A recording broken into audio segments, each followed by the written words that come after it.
Alrighty, everyone, welcome back to another episode of the Run the System podcast. I am joined with yet another guest, which seems to be the trend going on.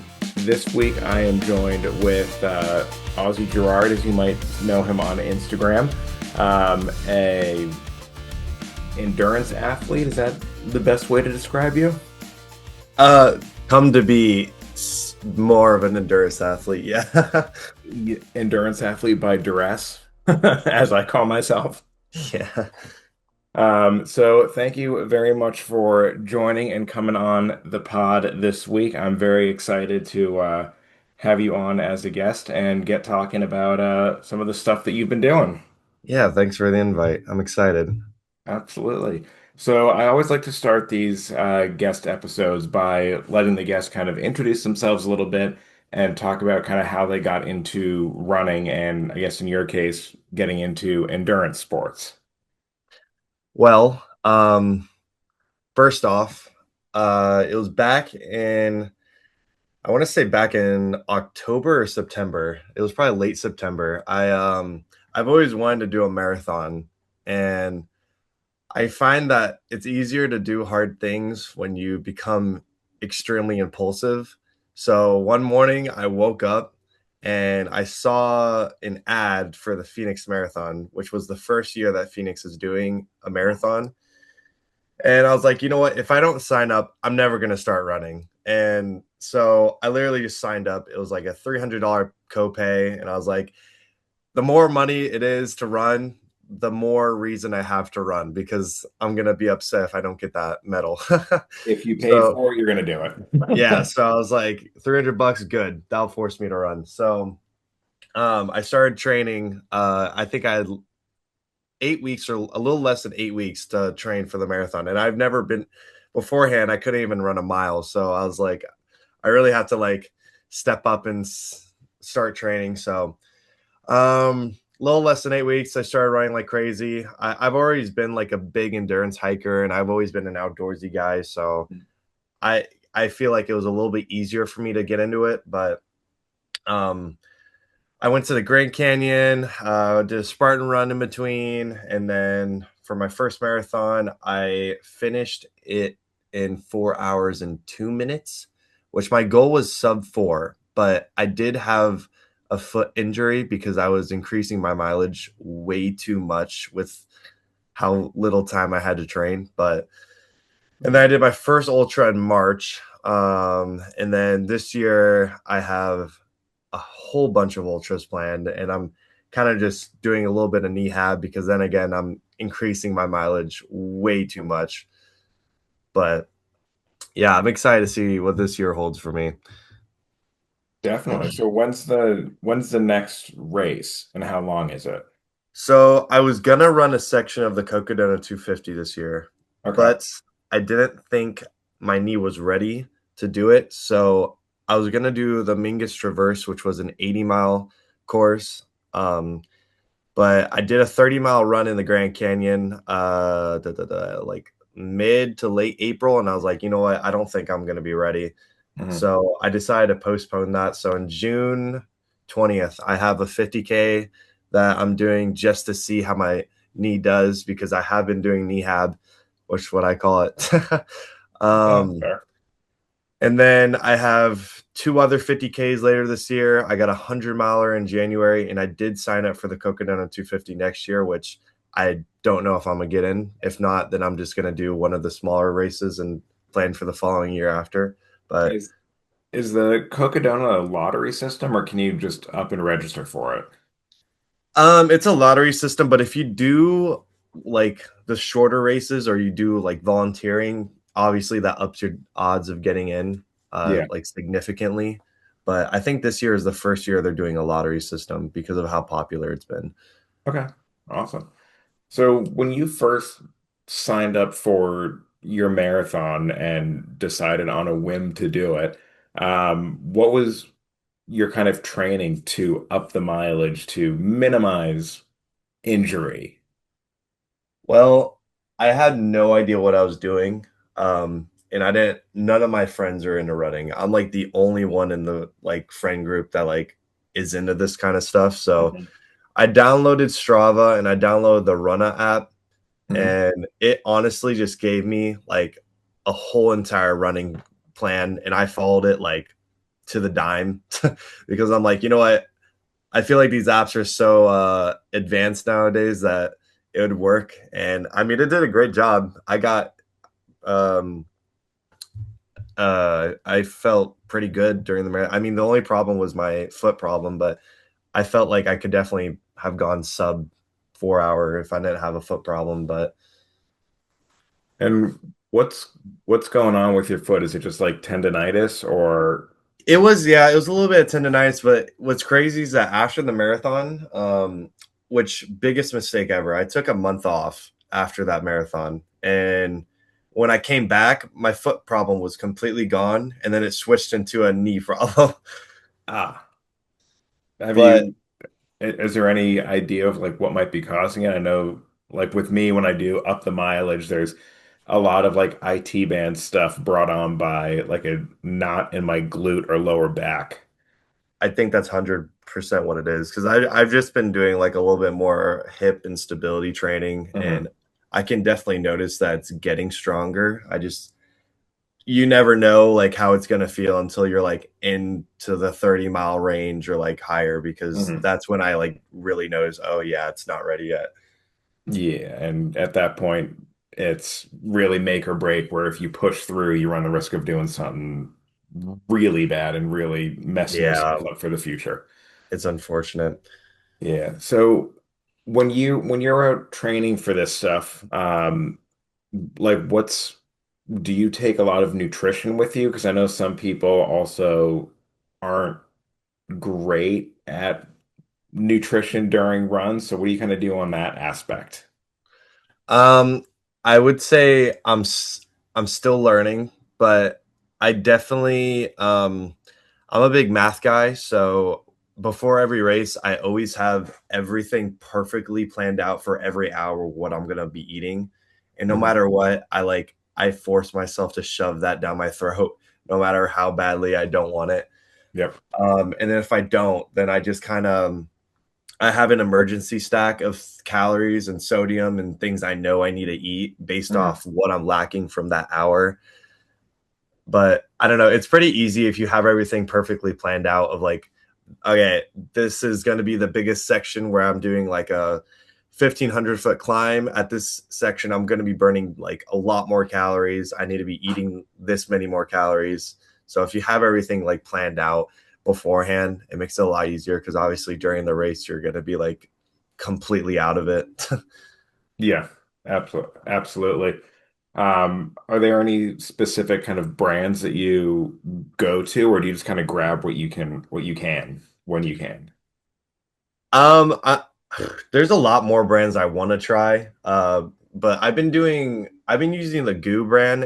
Hmm. I mean, I know a lot of other runners aren't really fond of that brand, but for some reason it just works well for me.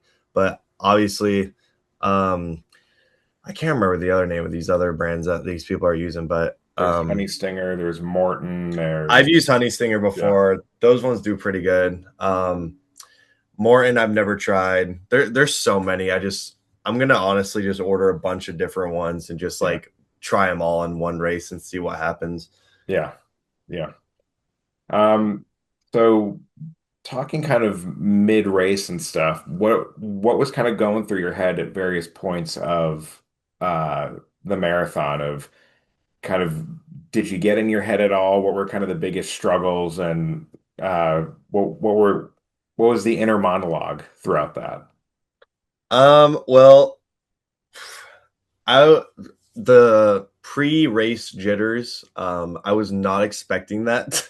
Those are I real. was Yeah, I see people saying that all the time, like, oh, you're gonna be nervous. I'm like, nah, I'll be fine. I'm excited. And then you get there, you're like, oh my gosh, I'm like shaking. Uh-huh. um But yeah, from mile 1 to mile 12, I felt amazing.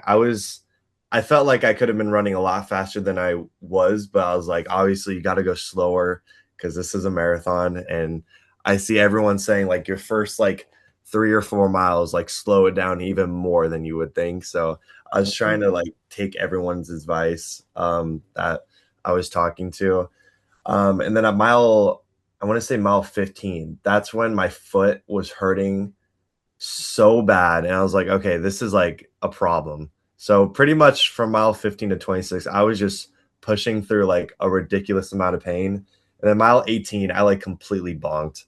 And my foot was hurting so bad. I was partly limping. And you can see in my Strava, I was pacing like I think at 8:30 pace, and then at mile like 18, it just bonked and went straight down to like 9, 10 minutes. I was like, oh, this is terrible. I've been there. Not quite from 8 to 10, more like 9 to 11, but I mean, yeah, you do what you got to do, but I'm happy I finished though. That honestly yeah. was the goal.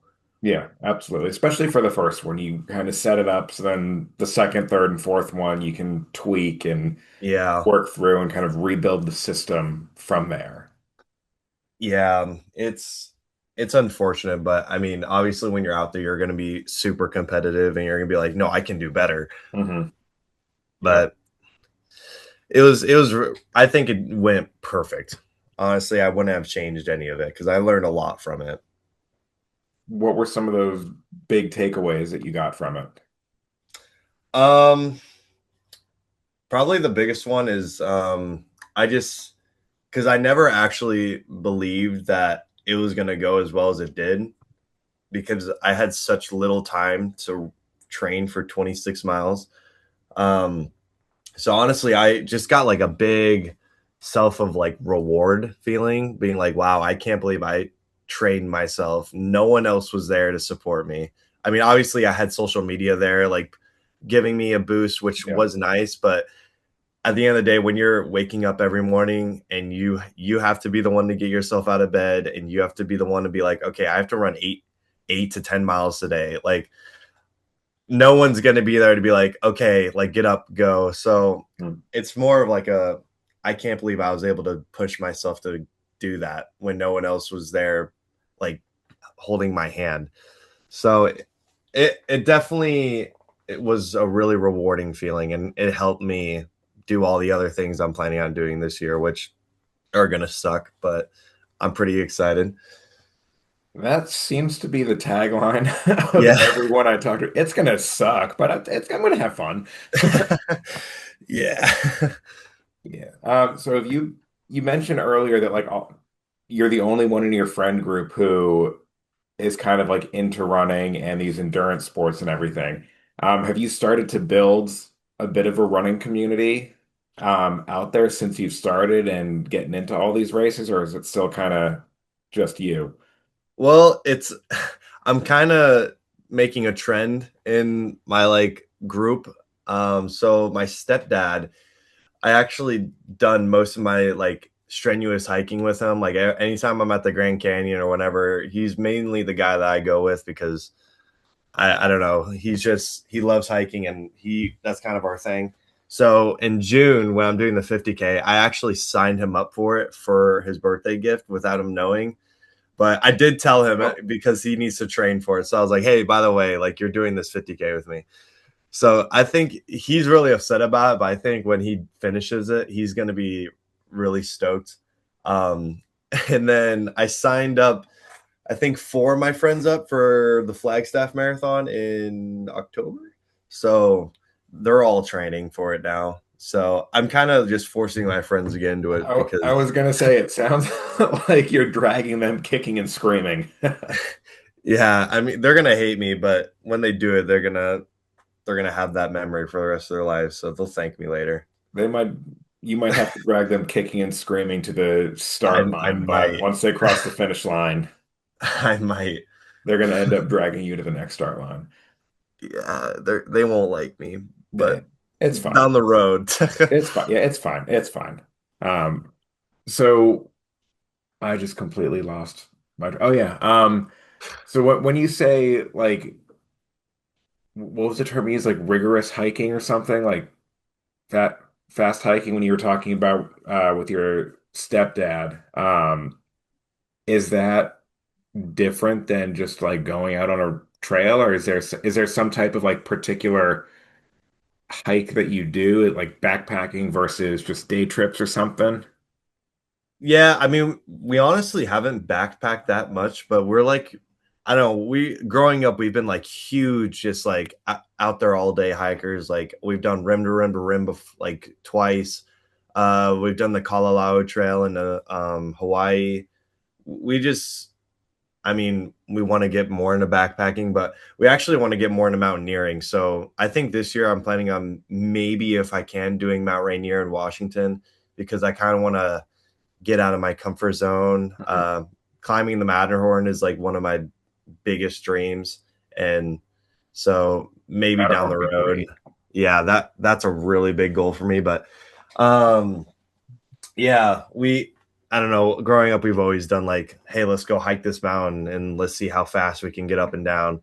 And we've never done like trail running, but like obviously we're sprinting down the mountain, but Yeah, it's not the same. yeah, there's a bit of a difference there. Yeah, but yeah, I don't know. I mean, I definitely think it's helped us or helped me because like I feel like when you're out there all day hiking, I mean, it's pretty much the same as being out there all day running, except obviously your heart rate's going to be a little bit lower, Mhm. but I mean, you're still out being exposed to the sun. So I know a little bit about it.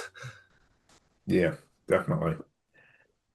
So kind of reflecting on who you were before you started running and everything, and who you are now, and how you kind of look at life and look at doing hard things. How has that kind of changed your perception of yourself? I mean, I've always had like a bunch of dreams and goals in life, but I've never really like been like, yeah, I'm actually going to be doing these. They're more like, yeah, if the opportunity comes to me, I'm going to try to do it.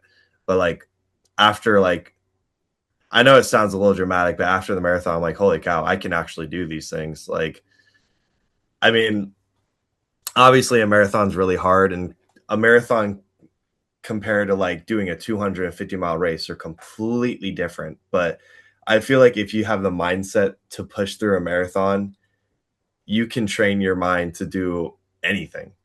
I mean, as long as you're training and you're building your body to do whatever you're trying to do, it definitely changed the way I think. And I feel like I've definitely, especially my content I've started making, has definitely changed after that marathon for the It, better. oh, absolutely. Like the marathon is it's almost a gateway, and not just like a physically challenging gateway, but there's definitely an emotional awakening that people have after their first marathon. I remember after I did mine, I kind of just fell in love and really fell headfirst into running after that, and I have no intention of looking back at what I It's was before. it's awesome. Where was your first marathon at? My first marathon was in Cape Cod, Massachusetts. Oh, that's cool. And I'm actually doing that one again this fall, right before a month before I do the Philadelphia Marathon. I Okay. kind of want to go back, and now that I know more about running and know how to run a marathon and how to train for a marathon, um, I want to go back and try to get vengeance on that course and break 4 hours. There you go. No, So you're gonna get it this year. This is your year. I'm hoping, because if I get set up well for this year for Cape Cod and get set up well for Philly, Antelope Canyon next year is gonna look a little bit better Oh, than heck it yeah. does Heck now. yeah. No, you got it.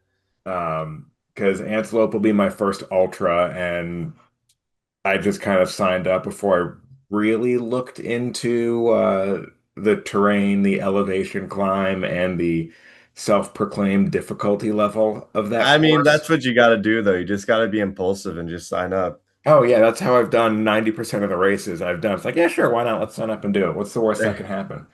there you, there you go. Yeah, Um, huh?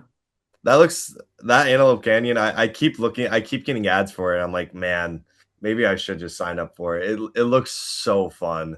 Do it.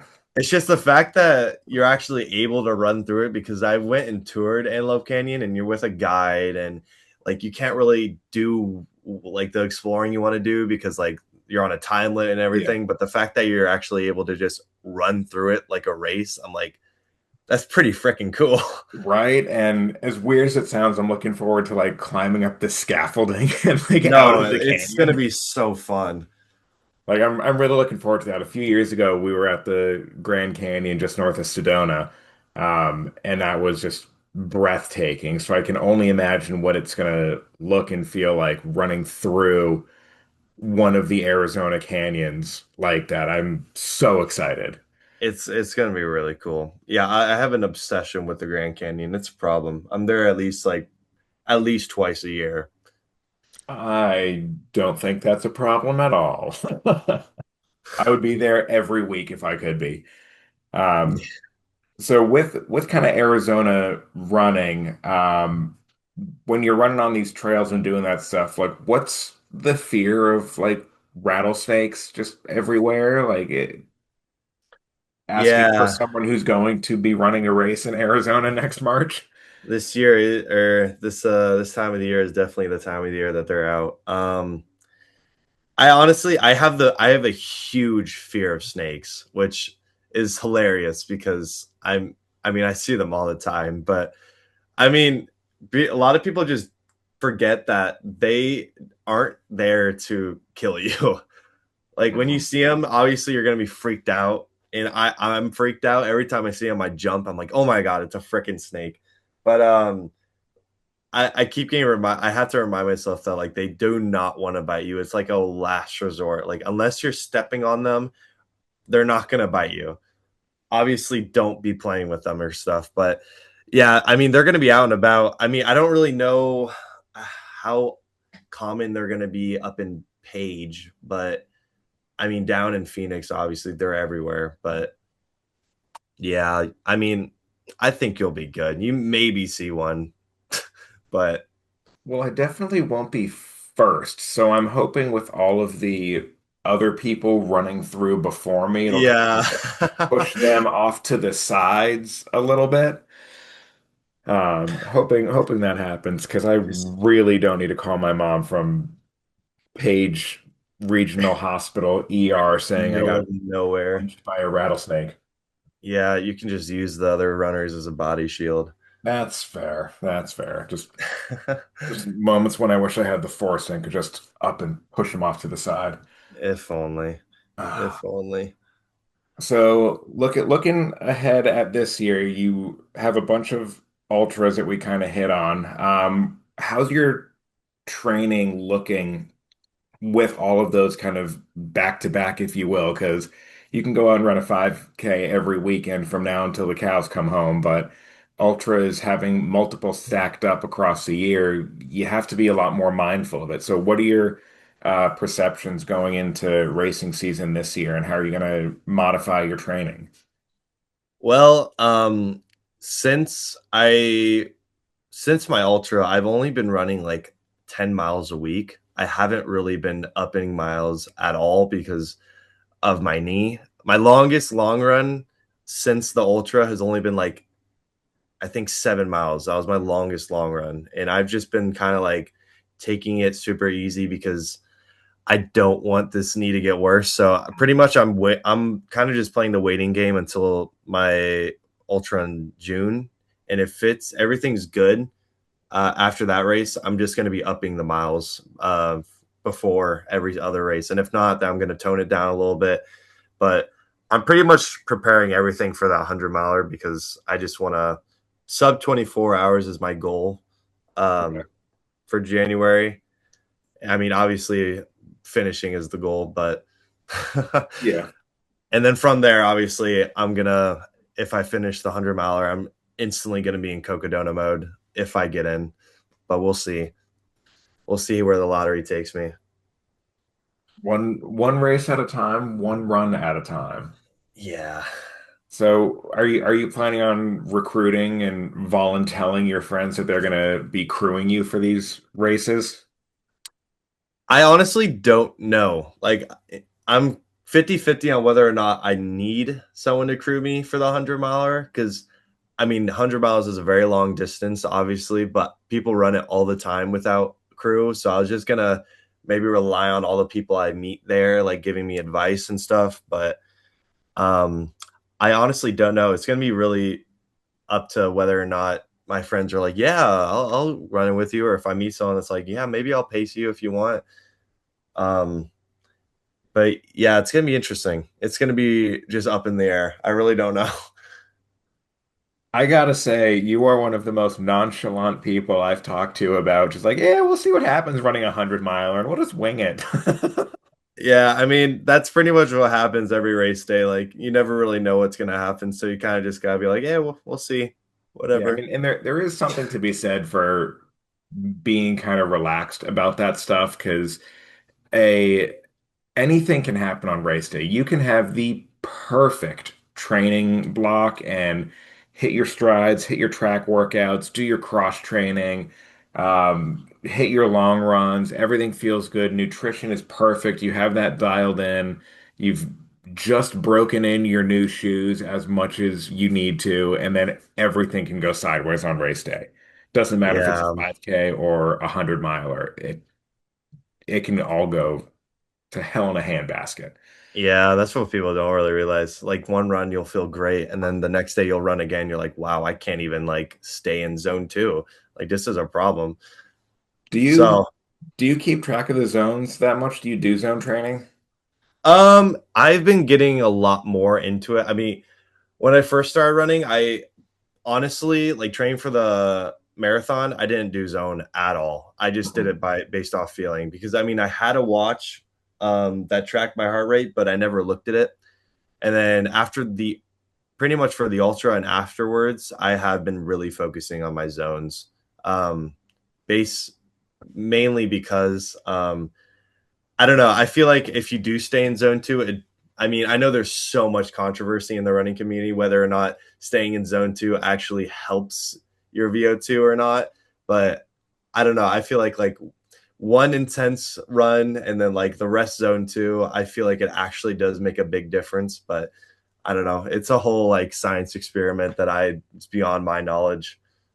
I, as someone who cannot stay in zone two when they run, um, I'm one of those. It doesn't really matter. Just run what you feel comfortable. And if you Yeah. feel comfortable running in what is clinically zone three, then do it. Because I'll go out and run a 5K and my heart rate will get to like 194.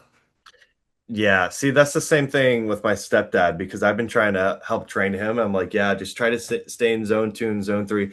Obviously, his zone two and zone three is like completely different than mine. So Yeah. he's like, my zone two and zone three is like zone four. I'm like, well, if you have to like slightly walk jog, I'm like, just that's fine. But yeah, he's definitely doing something different because I can't, it's hard to relate with what I'm doing than what he's doing. Yeah, I mean, you're at different points in your fitness, you're different ages, so your bodies are reacting differently. I mean, I remember when I first started running 6, 7 years ago, even recovery now is so much different. Oh, In yeah. terms of I think I did one at-home body workout on Monday, and I'm still sore today because my trainer is a sadist. And at the end of the workout, he was like, he had me AMRAP push-ups for 10 minutes. Are you Oh my familiar with gosh. AMRAP? That's crazy. Yeah, as for those of you who are listening who aren't familiar with AMRAP, it is as many rounds as possible I'd in be throwing 10 up. minutes. And it was just push-ups after a full body weight workout. So I was like, thanks. I hate you, but thanks. Yeah, that's does not sound fun. No, I was barely able to wash my own hair yesterday. Oh, that's terrible. But we love doing the hard things. Do hard things. Yeah, awesome. So as we kind of wrap up a little bit, you mentioned kind of the watch that you run with, but one thing that I do love to talk about is actual gear that people take out on their runs with them. So what watch do you use? Sunglasses, vests, anything like that that you have that are have been some favorites? So the watch I have right now is the Garmin Fenix 8. Um I Love recently it. just got it and I am obsessed with it. It is the best watch ever in my opinion. But beforehand I had the first edition Instinct, so I mean Okay. it's a big difference. Very Um big. yeah, it's pretty big. For trail running, I use the Speed Goat sixes, Okay. which I mean they already have, I think, well over hundreds of miles. I don't know how many miles I have on those, but I'm after those go to crap, I'm probably going to switch over and try some. North Face came out with these Ultra Hmm. Mesa 500s. I really want to try. Hmm. Um, Sunglasses. I There's this brand in the UK called Sun God that I've been using, I've heard and of they them. are Yeah. really nice. They are really awesome. Their lens technology, preferably, I like them a lot more than Oakley and Smith. I just think whatever they're doing is just to the T. Um, and then yeah, I pretty much use North Face for everything else. So North Face shirts, shorts. My goal is to be sponsored by them Hey, in the next 5 years. So we'll see. very nice. Very nice, very nice. With Garmin, have you leaned into using like Garmin Connect or Garmin Connect Plus? Because I've dabbled a little bit with like their training, like their AI training, saying, here's my race, build me a training plan and let me follow that. Have you messed around with that at all? I've actually never tried that. I knew that it does it. I haven't figured it out yet. I'm still trying to tweak the watch to how I use it because Hmm. it is so confusing. There's so many menus. There's like just the watch face itself. When I was trying to set that up, I'm like, there's like 50 things I can put on here. I've had my Phoenix 8 for a year and a half and I still barely know how to do stuff on it. I'm Yeah, constantly like looking up on Copa. I'm like, how do you do this with your Garmin Phoenix 8? It's like, thanks. it's like a spaceship on your arm. I'm surprised it hasn't yelled at me being like, how the hell do you not know how to work your own watch at this point? Like, come on, dude. Yeah, I mean that's the only thing about the watch is that it's just there's a lot to it. Mhm. You really Yeah, got to know it. absolutely. Absolutely. So to kind of finish off a little bit, what advice would you give to someone who's thinking about their first marathon and or first ultra to get them started? Well, honestly, I know this is probably not the best advice, but if you have a decent amount of time in between when you're planning on signing up, don't even like double think it. Just sign up. I mean, the worst that can happen is that you don't finish, but either way, you're going to come out with an experience and you're going to come out learning a lot. I mean, technically, with my first ultra, I signed up for the 50-mile ultra, and there was a severe heat warning day. So they said to all the runners that if you are at mile 30 and you can't make it to mile 50, then they'll still like count you as finisher and they'll give you a 50K medal. So that's what happened to me because I missed the cutoff time. Was that But the one that ran out of water at like three of the aid stations that you posted about? they ran out of water at some of the aid station. It was a really bad day. It was like 96 or 7 as the high. It was Oof. hot out for March. March is like it is not normal to be that hot in March. Okay. Yeah, it was pretty bad. But yeah, I would just tell people like just do it. Just sign up. I mean, life's short. I mean, if you don't sign up now, when are you going to sign up? Because if you're going to procrastinate now, you're going to procrastinate later. Um, so that's what I did. I was like, you know what? I'm done procrastinating. I'm gonna sign up, and then you have to force yourself to train because either way, you spent the money on it. Honestly, and then if you spend the money on the shoes and the clothes and the glasses and the watch and the all gear and all that stuff, like you got to get your money's worth. Yeah, seriously.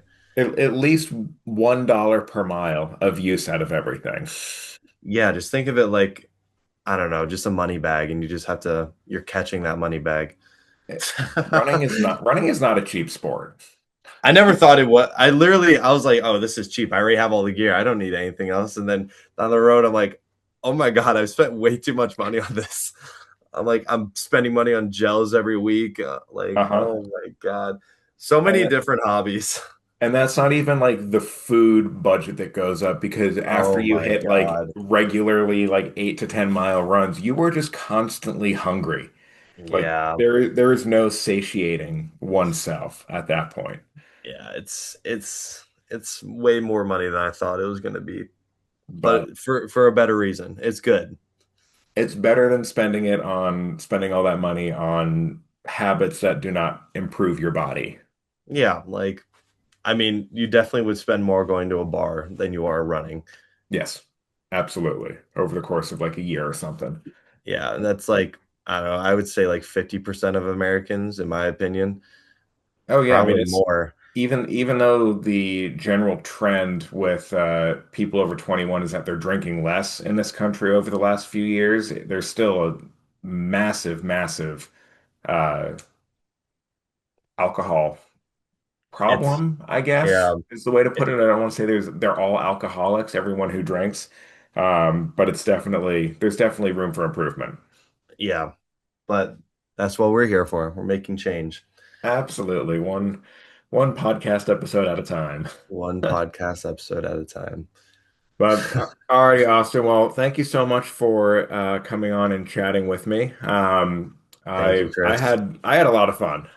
This was great, and finally to get to know you a little bit more. I know we've been going back and forth a while on Instagram, but Yeah. it's good to finally chat with you a bit. So yeah, thank you again for coming on. Much appreciated. Thank you so much, Chris. It was a blast.